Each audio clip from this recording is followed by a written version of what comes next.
Hi everybody, it's Fraser. As always, I hope that you and your families are safe and healthy and taking good care of yourselves and each other. Today in Food Systems English, we're going to be looking at the issue of packaging and sustainability. This is a very important topic, and it will take us straight into first our discussion of recycling. So we're going to look at packaging as materials that can be either recyclable or non-recyclable. We're going to read together an article from The Guardian. Here's the link. I'll also post it on the Ellie page, so if you want to open that up and follow it along. Otherwise, we'll have all the text on here as well. The article is called How You're Recycling Plastic Wrong, From Coffee Cups to Toothpaste. It's a familiar scene. You stand at the bin, trash in hand, and wonder, can I recycle this? We tend to throw it in the recycling bin anyway, in hope that some unknown person somewhere else will sort it out. Recyclers call this aspirational recycling, or wish cycling. While recycling continues to be an essential tool for dealing with the flood of plastic inundating the planet, it's time for a reality check. Now, as we read all this, I want you to go through, again, identify any words that you don't know, look them up. As we go through, I'm also going to point out some words and expressions that I think are important to make sure that you know them. For example, the phrasal verb, tend to. So we tend to throw it in the recycling bin anyway. Tend to, the phrasal verb, means normally or most of the time. An expression here, in the hope that. This is when we have a particular idea, a pleasant idea that we hope to be true. So, in the hope that, a common expression.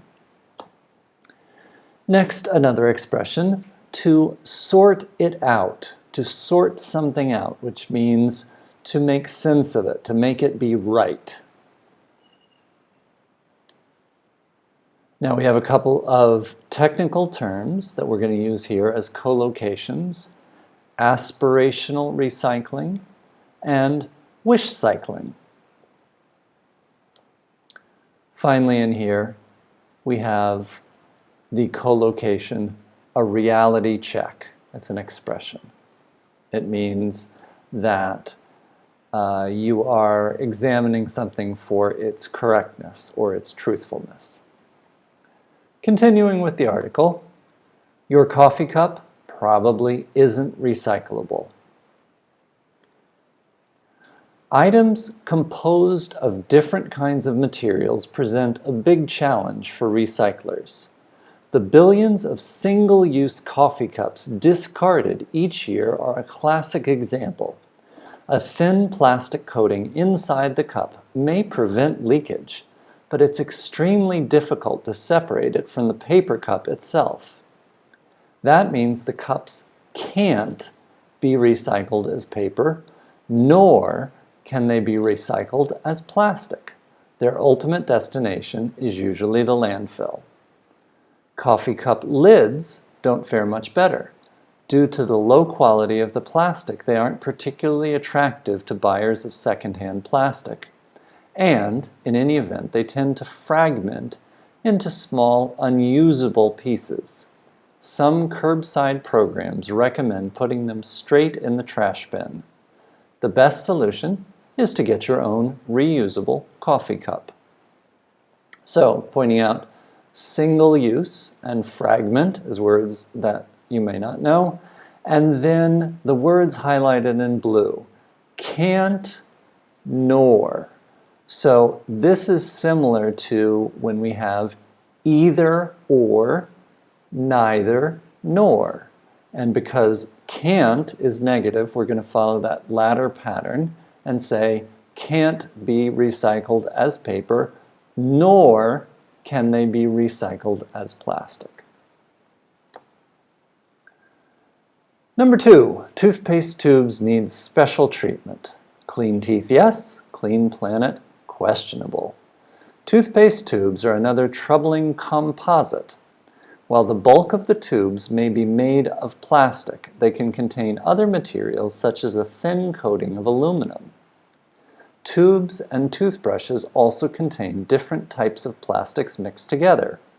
Hard handle, soft bristles, increasing the challenges of separating and processing each type individually. Most curbside programs don't accept oral care products, but new schemes, such as a partnership between Colgate and TerraCycle, are encouraging people to send in their old tubes, toothbrushes, and floss containers for proper processing. Metal tubes, glass jars, and tins of toothpaste are more widely recyclable than their plastic counterparts, and plastic-free, compostable bamboo toothbrushes are becoming increasingly popular. 2 words there to look at. Curbside. A curbside program is where you put the trash and recyclables out on the curb. And a curb is the place between the sidewalk and the street where there is a step down. That is the curb. So curbside is next to the curb. And a scheme, this is predominantly used in British English, but it means basically a plan or a routine. Number 3, don't be fooled by food containers. It's bad enough that fruit and vegetables which come prepackaged in their own nutritious skins are sold in plastic containers. What's worse is that the flimsy clamshells they often come in are low quality and made of different kinds of plastics. The container must be firm while the hinge must be soft, and thus are poor candidates for recycling in the US. This applies to takeout containers too. In general, plastic bottles relabeled with the recycling numbers 1 and 2, including items such as soda, water bottles, and milk jugs, are accepted across the US, says Mitch Hedlund, the founder of the not-for-profit Recycle Across America. Any empty plastic bottles with a neck and a screw-on cap are recyclable, she said. Beyond that, it's less assured, and you should check with your local recycling facility. She suggests keeping strawberry containers and other flimsy clamshells out of your curbside recycling unless your local provider accepts them. Yes, your recycling needs to be cleaned. If you assume that a magical person at a recycling plant is washing out your jar of crusty tomato sauce or scrubbing last night's takeout containers, think again. Recycling facilities typically do not clean recycling before processing it. So if you don't, you may be creating an even bigger problem. Most US recycling programs are single stream, meaning all household recycling, paper, cardboard, plastic, glass, goes into the same bin. A plastic container filled with food, soda, or leftover shampoo could leak and contaminate an entire batch of perfectly good recyclables, rendering everything junk.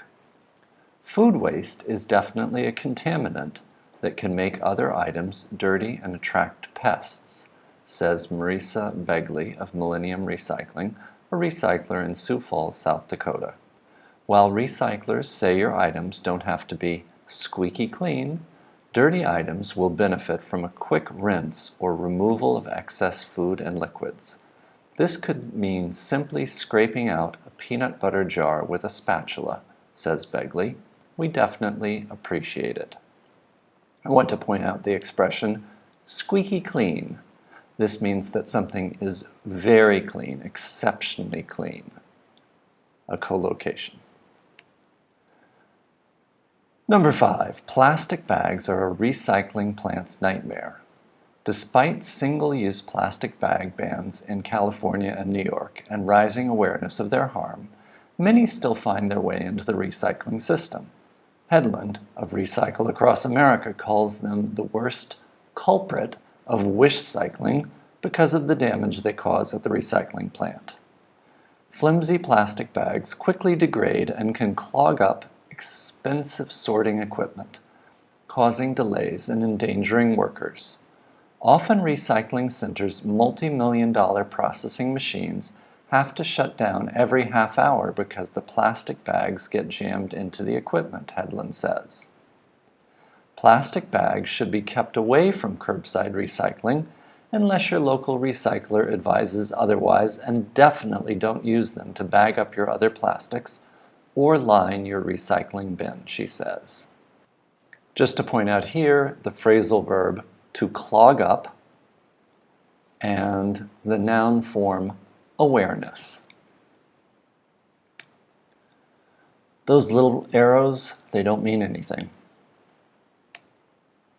Time for a big debunk. Many people believe this instantly recognizable triangle icon indicates that an item is recyclable, or that it is made from recycled materials. Actually, what is known as the chasing arrows icon is essentially clip art, explains Headland. There is no oversight for how the recycling icon is used. As a result, it is often misused on packaging to make it look like something is recyclable when in fact it's not. This misleads the consumer and causes them to throw that packaging in with the real recyclables. The symbol emerged in 1970 to honor the first Earth Day. The Moebius strip-inspired design is now in the public domain, meaning anyone can use it for any purpose.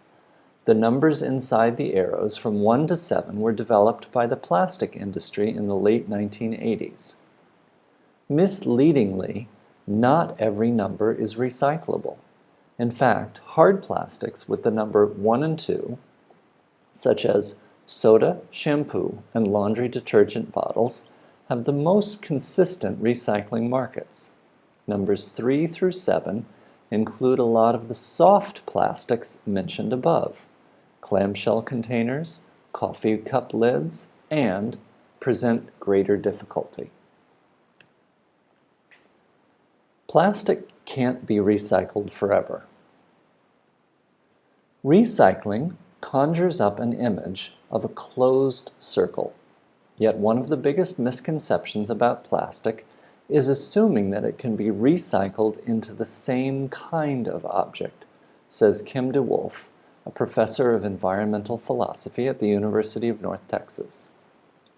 Beverage companies tend to use only a small amount of recycled plastic in their new bottles, if any, because unlike virgin plastic, 100% recycled plastic is not translucent.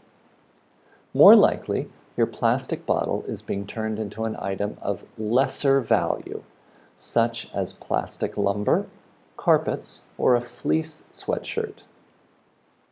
Plastic degrades in quality when it is recycled, and while it's tough to know how many times a piece of plastic will get recycled before becoming unusable, experts estimate it may only be once or twice. After that, it is landfilled, incinerated, or ends up in the environment. There's only one real solution, these experts say: make and consume less plastic.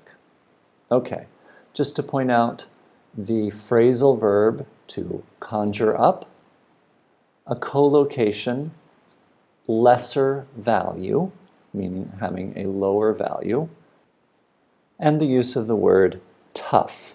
Tough is a word that can have many different meanings. In this case, it means difficult.